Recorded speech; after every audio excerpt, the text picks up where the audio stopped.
Sallallahu wasallam ala nabi sayyidina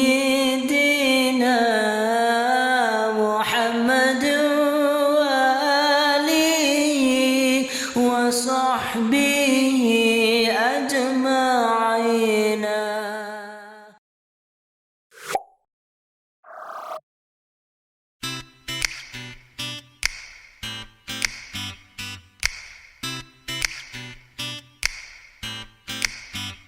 Lebaran sebentar lagi, berpuasa sekeluarga. Sehari penuh yang sudah besar, setengah hari yang masih kecil. Alangkah asyik pergi ke masjid, sholat tarawih bersama-sama.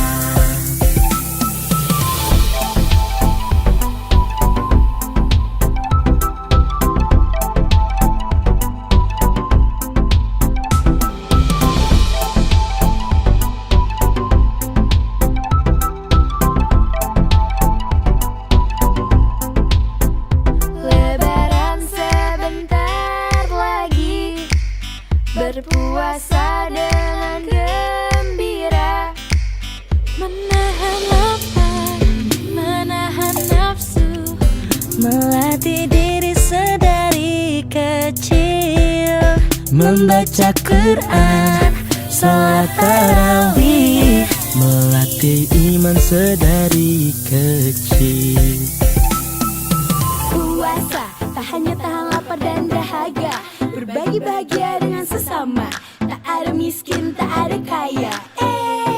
Tingkatkan iman, sebar kebaikan, menahan marah dan juga jaga kesabaran. Kata Amal, kalau marah lo temannya setan, makanya kita banyak